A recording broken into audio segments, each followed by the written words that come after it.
उत्तर प्रदेश में इन दिनों सियासत लगातार गरमाई हुई है। अयोध्या में प्रभु श्री राम मंदिर के चढ़ावे से जुड़े विवाद ने तूल पकड़ लिया है। यह मामला दिन प्रतिदिन बढ़ता ही जा रहा है। इस मामले में एसआईटी की टीम गठित की गई, योगी सरकार के नेतृत्व में, और एसआईटी की जांच में तमाम बड़े खुलासे हुए। इस मामले में अब तक 8 आरोपियों को गिरफ्तार किया जा चुका है। वहीं चर्चाएं तेज हैं। प्रभु श्री राम मंदिर में ट्रस्ट में महामंत्री के पद पर रहे चंपत राय और उनके न्यासी अनिल मिश्रा, दोनों को लेकर चर्चाएं हैं कि दोनों ने अपने पदों से इस्तीफा दे दिया है। इस बीच ट्रस्ट ने खुद आधिकारिक प्रेस विज्ञप्ति जारी की। इन दोनों ही बड़े नेताओं के पदाधिकारी के इस्तीफे प्राप्त होने की पुष्टि की।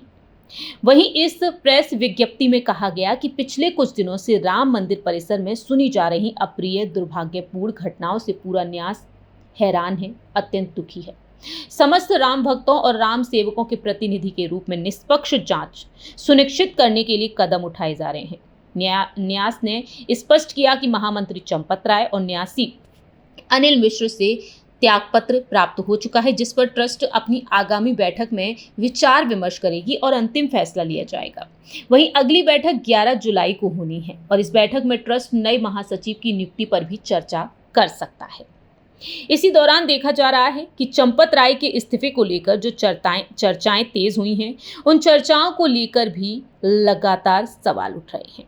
पैच उन चर्चाओं के बीच अब चंपत राय का परिवार खुलकर सामने आया है। जी हां, महासचिव के पद पर रहे श्री राम जन्मभूमि तीर्थ क्षेत्र ट्रस्ट के श्री राम जन्मभूमि तीर्थ क्षेत्र ट्रस्ट के महासचिव चंपत राय के समर्थन में उनके पैतृक कस्बा नगीना के लोग, उनका परिवार खुलकर सामने आ गया है।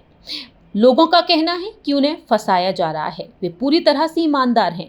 नगीना के बड़ा बाजार निवासी ने साफ तौर पर कहा कि श्री राम जन्मभूमि तीर्थ क्षेत्र ट्रस्ट के महासचिव चंपत राय को साजिश के तहत फंसाया जा रहा है।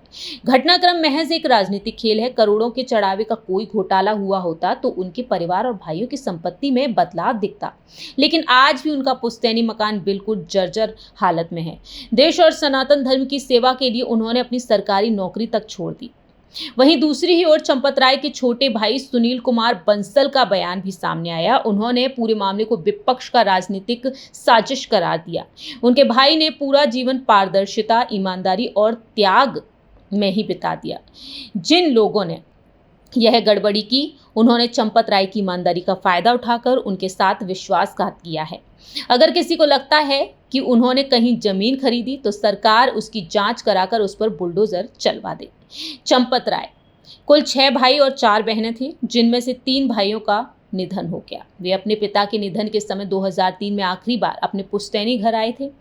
उसके बाद साल 2019 में वे सिर्फ एक निजी शादी समारोह में शामिल होने नगीना पहुंचे, लेकिन अपने घर नहीं पहुंचे। स्थानीय समाज और परिवार को पूरा भरोसा है कि एसआईटी जांच में चंपत राय पूरी तरह से निर्दोष साबित होंगे।